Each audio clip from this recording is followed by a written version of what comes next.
And welcome to Hannity. And tonight we are broadcasting from North Charleston, South Carolina. 2016 Republican presidential candidate, former Florida Governor Jeb Bush, along with his brother, the 43rd President of the United States, George W. Bush, will be here for an exclusive interview. Now, it's the first time President Bush has been on the campaign trail since leaving office. And here's what he said earlier tonight. Watch this. I came here for two reasons. One, because I care deeply about Jeb. And two, because I care deeply about our country. Here are some things I think people ought to look for in the next president. Starters, I think you ought to look to someone who's had executive experience. He's going to assemble a great team of people to whom he'll listen. He'll create a culture in which they can deliver not just the good news, but the bad. He'll listen carefully to their advice. And then he's got the backbone necessary to make the tough decisions on behalf of the American people. And joining us now for an exclusive interview, 2016 Republican presidential candidate, former Florida Governor Jeb Bush, and the 43rd President of the United States, George W. Bush. Good to see you, Governor. How are you? Thanks, Sean. Mr. President, how are you, yes, sir? You know, I thought you gave this up for Lent. What happened? Brother asked. And I love him dearly and know he'll be a great president. I've interviewed you post-leaving office a number of times. You have wanted this run for a long time. Correct. Yeah. Tell us why. Because I love America, and I know we face enormous problems, but I also know he can deal with them and handle them. It's, I'm not an expert in a lot of things, but I'm pretty knowledgeable about what it takes to be president. After since I were one. Yeah. Yeah. And he's got what it takes. He's got character, backbone, philosophy, vision. He can deal with crises. Yeah. He'd make a really good president. You have been through this yourself. Yeah. South Carolina was particularly tough in 2000. Really? I don't know. That's, you know, not that tough? I mean, we won. So it wasn't that tough. Yeah. But I found New Hampshire a little tougher in 2000. Is that right? I lost. It's a grind. Yeah. When you watch, because I know how close you are to your brother, you watch the attacks and the back and forth, to get you mad, to get you frustrated? No, it doesn't get me mad. I get puzzled sometimes. But, no, I know Jeb can handle it. Yeah. As a matter of fact, these campaigns need to be tough because the job's tough. And we want to see who's got the ability to endure. Because if you wilt on the campaign trail, you're darn sure wilt in the Oval Office. I think it's a good process. Governor, you've been through this. I thought it was a pretty fierce debate on Saturday night. How'd you feel about it? I felt great about it. I got to talk about national security issues and showed that I had a steady hand, and the front-running candidate kind of lost his temper.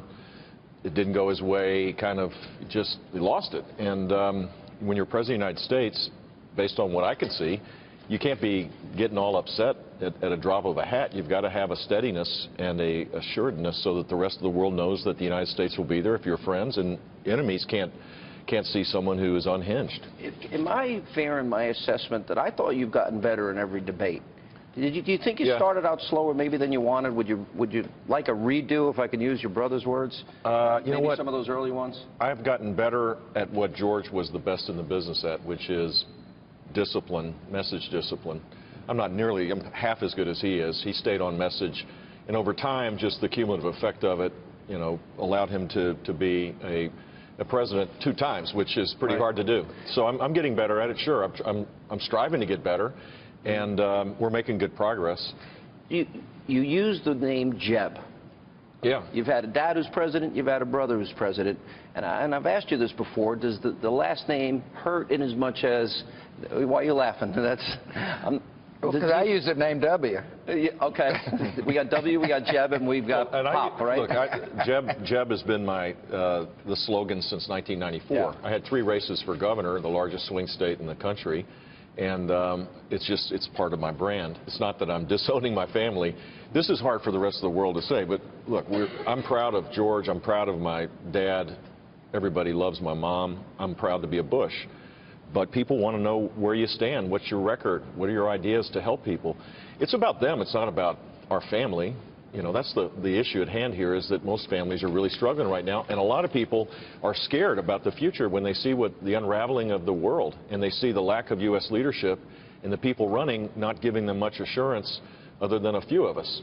These really are tough times. Economically, you know, look at the number of Americans out of work, in poverty, on food stamps, home ownership down, median income down, and then you've got a world with ISIS, Al-Qaeda. These are tough times. Very much so. You know what troubles me is that the lessons of 9/11 are being forgotten by a lot of people, and that is the human condition elsewhere matters to our national security.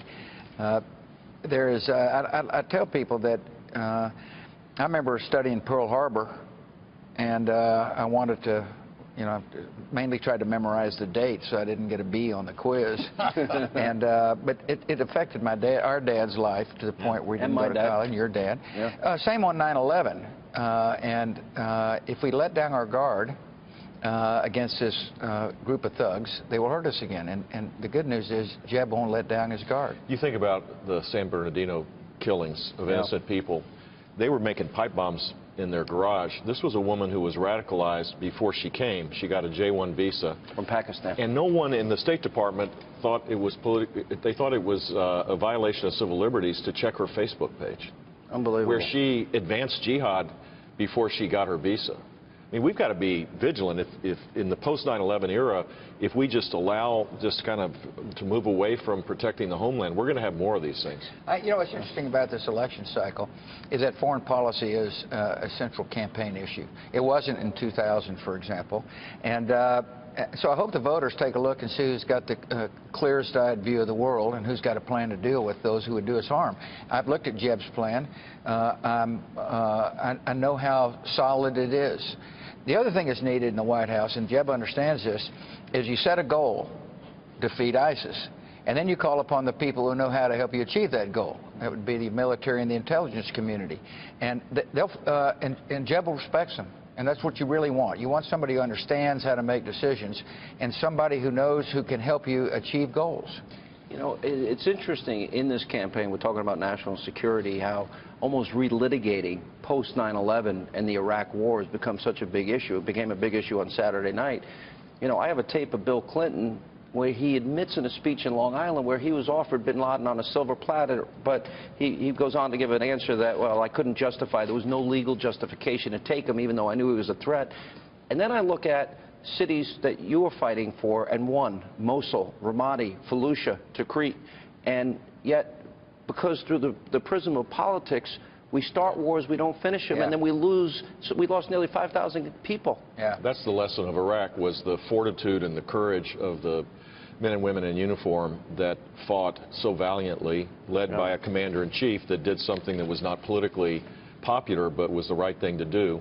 When he started, there wasn't much support in Congress, but because of Lindsey Graham, John McCain, and many others, it built, and the surge was successful. And then to squander that is the lesson of history. It's that once you have the win, you can't just, you got to make sure that there's security at the end. And by abandoning, George told me that he would make have teleconferences with Maliki once a week. Isn't that right? Yeah, absolutely. I mean, that was being all in. Right. And making sure that Maliki didn't wander off and resort back to all of this sectarian violence and, you know, dividing up of Iraq.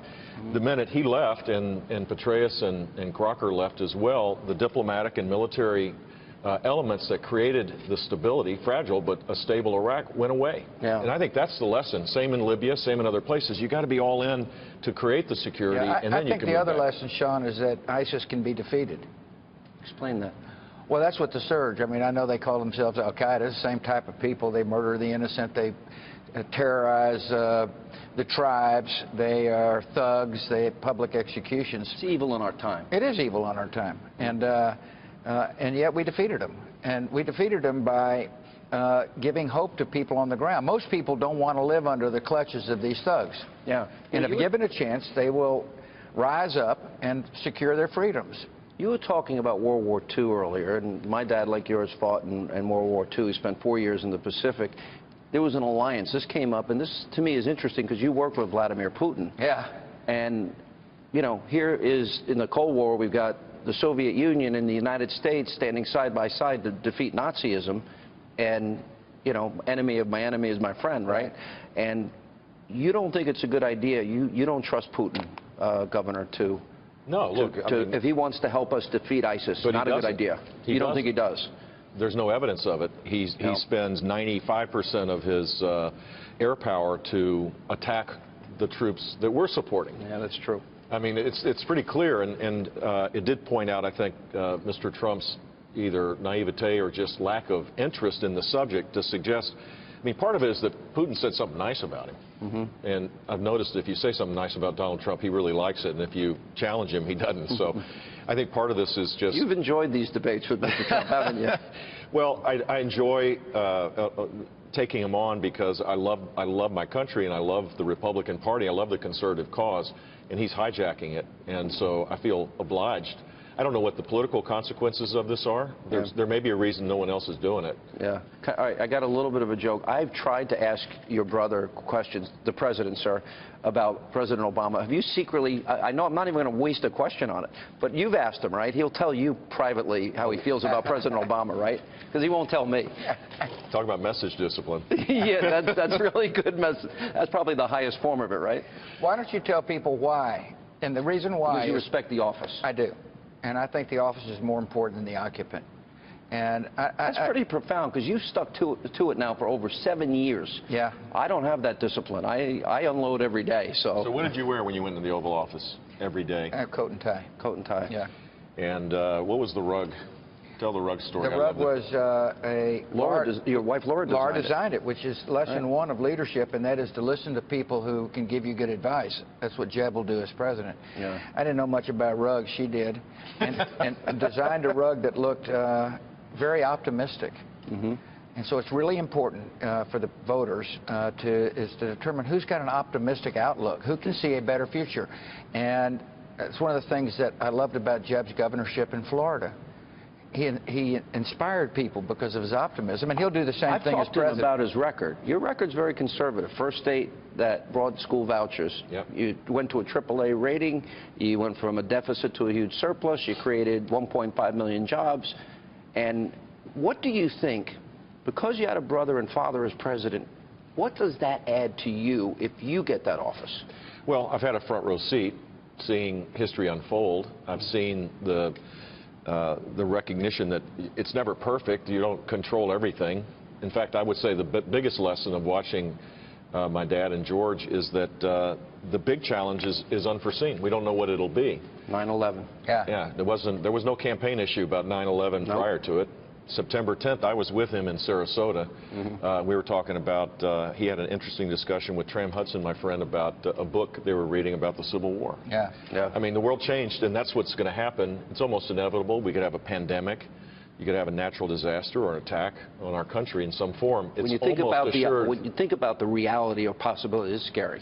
Yeah, so the question is, who do you want sitting behind the big desk when that happens? And that's my case, is that I have a steady hand, and I will lead the country through tumultuous events. That's what I believe I can do, because I learned how to do it when I was governor of the state of Florida. Yeah, I know you can do it.